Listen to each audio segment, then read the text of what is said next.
Kisah Ashabul Kahfi, pemuda saleh penghuni gua.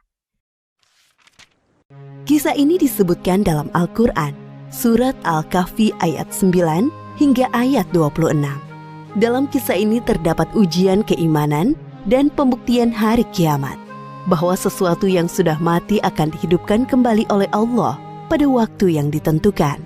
Pada zaman dahulu, di suatu negeri hiduplah seorang pemimpin yang zalim bernama Raja Dicyanus.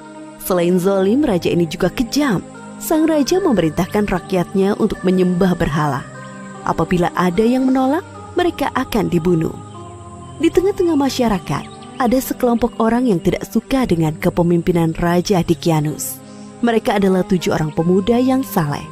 Para pemuda itu hanya beriman kepada Tuhan yang Maha Esa, Allah Subhanahu wa Ta'ala. Aku sudah tidak tahan tinggal di negeri ini. Apalagi kita dipaksa untuk menyembah patung-patung mereka. Benda mati itu aku tidak suka. Aku juga.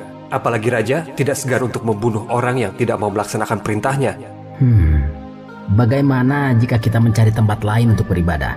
Maksudmu kita pergi dari sini? Sepertinya itu ide yang bagus. Kami setuju dengan usulmu itu. Bagaimana dengan yang lain? Kami juga setuju. Baiklah kalau begitu, sebaiknya kita pergi besok pagi-pagi, agar tidak ada orang yang melihat. Siap.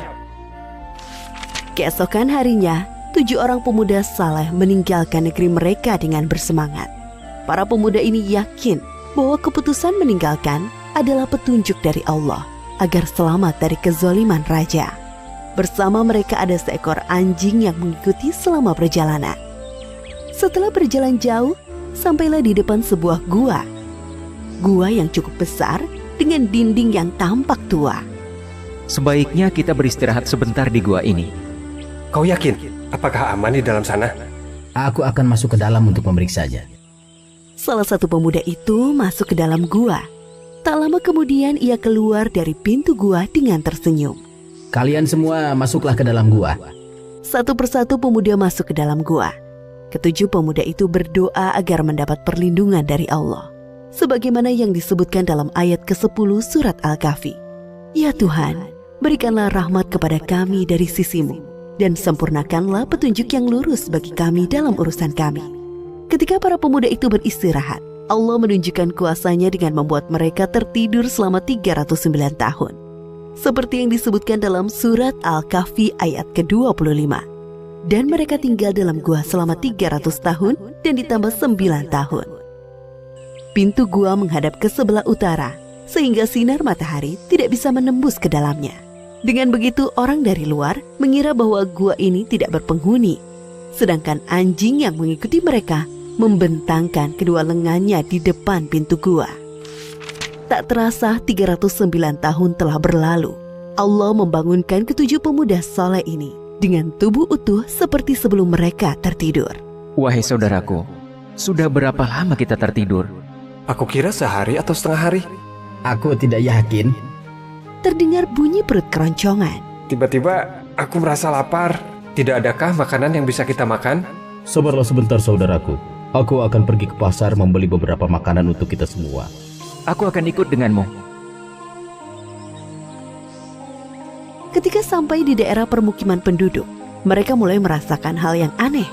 Bangunan, pakaian yang dikenakan orang-orang tampak asing, seperti baru pertama kali mereka lihat. Akhirnya, sampailah di sebuah pasar. Wahai anak muda, apa yang kalian butuhkan? Kami ingin membeli roti gandum dan buah anggur. Ini pesanan kalian. Penjual itu menyerahkan pesanan kedua pemuda di dalam wadah gerabah yang besar. Pemuda ke-1 mengeluarkan uang perak dari saku bajunya. Penjual gandum terheran-heran melihat uang dari pembelinya. Uang apa ini? Uang perak ini sudah lama sekali. Dari mana kalian dapatkan uang ini? Maksudku, dari mana asal kalian sebenarnya? Aku baru pertama kali melihat anak muda seperti kalian berbelanja di pasar ini. Kedua pemuda itu pertama bingung mendengar perkataan si penjual. Memangnya sekarang tahun berapa? Itu sepertinya uang zaman dahulu. Jadi apa kita sudah tertidur selama bertahun-tahun lamanya? Penjual gandum makin bingung mendengar percakapan pembelinya. Tanpa sadar, tingkah mereka menjadi sorotan orang-orang di pasar. Ketika sadar menjadi pusat perhatian, kedua pemuda ini bergegas meninggalkan pasar. Siapakah pemuda itu, wahai penjual gandum? Aku juga tidak mengenal mereka. Jika melihat dari uang yang mereka bawa dan pakaian yang dikenakan, mereka adalah manusia dari beberapa abad yang lalu. Aku yakin mendengar bahwa mereka mengatakan telah tertidur selama beberapa tahun. Apa? Kalau memang benar, tidak mungkin mereka masih hidup sampai sekarang. Bagaimana jika kita laporkan saja perihal pemuda asing tadi kepada sang raja? Benar, ayo cepat kita laporkan kepada raja. Setelah beberapa abad berlalu, negeri yang dulunya dipimpin oleh raja yang zalim berganti dengan raja yang baru. Raja yang sekarang adalah raja yang adil. Salah seorang penduduk dan penjual gandum menghadap raja untuk melaporkan kejadian di pasar. Kemudian sang raja menyuruh pengawalnya menelusuri kepergian pemuda asing sampai ke gua. Sesampai di gua, para pengawal melihat ketujuh pemuda itu sudah meninggal dunia. Kemudian para pengawal kembali ke negeri mereka untuk melaporkan kepada raja. Wahai Baginda, jumlah pemuda semuanya ada 7 orang. Namun sesampainya kami di sana, mereka sudah meninggal. Jadi, cerita tentang ketujuh pemuda saleh yang hilang pada masa pemerintahan Raja Dikianus itu sungguhan ada. Bawa aku ke sana, wahai pengawal. Baik Baginda. Sesampai di depan gua, tampak seekor anjing besar mati di depan pintu gua. Raja beserta pengawal masuk dan melihat ketujuh pemuda itu sudah tertidur untuk selama-lamanya. Wajah mereka tersenyum. Subhanallah, Maha Kuasa Allah atas segala sesuatu yang mematikan dan menghidupkan makhluknya. Ini adalah bukti bahwa hari kiamat sungguh nyata.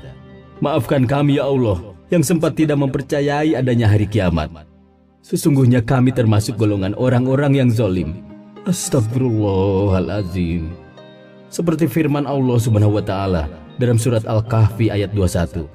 Dan demikian pula kami perlihatkan manusia dengan mereka agar mereka tahu bahwa janji Allah benar dan bahwa kedatangan hari kiamat tidak ada keraguan padanya.